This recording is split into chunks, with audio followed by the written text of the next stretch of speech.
So Kim, a lot of times we get into conversations with our clients and they want to buy a house, but they think they can't because they don't have enough down payment money. And I think what they don't realize is there's programs and some other sort of things that they can do to sort of get themselves closer to that point. What are some examples of loan programs that that they can use? Well, a lot of people have a misconception that you need at least 10 or 20% down. I hear that all the time when I'm talking to our clients. And the reality is that you need as little as 3.5% down if you want to do an FHA loan. That's for anybody. That's not a first-time home buyer program. A lot of people mistakenly think that it is. And actually, anybody can qualify for that if you don't already have an FHA loan. If you're military, you can actually qualify for 100% financing if you qualify for the VA loan. There's another program called USDA, and that's more for rural areas, which surprisingly, there's a lot of those in California, even in areas you think wouldn't qualify. Yeah, a lot of areas you wouldn't expect to qualify, or you wouldn't think of as rural, are still classified as such. But they're still classified that way, so and that's 100% financing as well.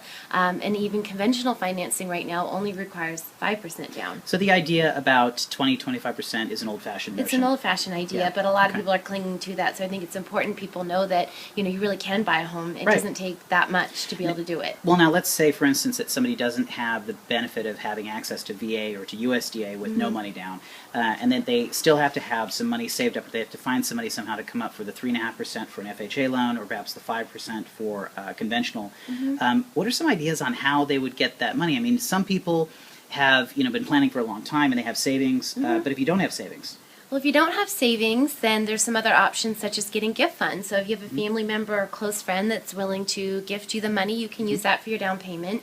Another option would be, in some cases, you can get a loan from a close family member. That's not as common. We can't do it in every situation, but you can do that sometimes.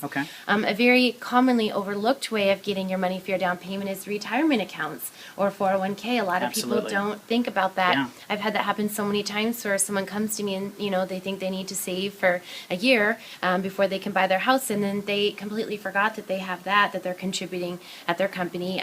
You can take, in a lot of cases, the money, if you're a first-time home buyer, penalty free. So you actually can just withdraw money from that.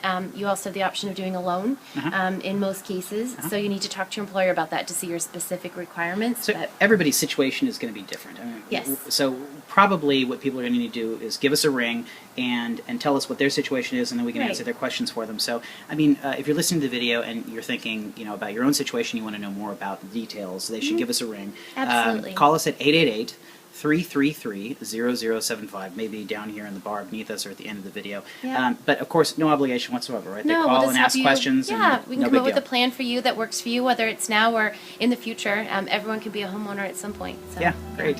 So, well, thanks for watching the video, and we'll hope to hear from you soon. Thanks. Bye-bye.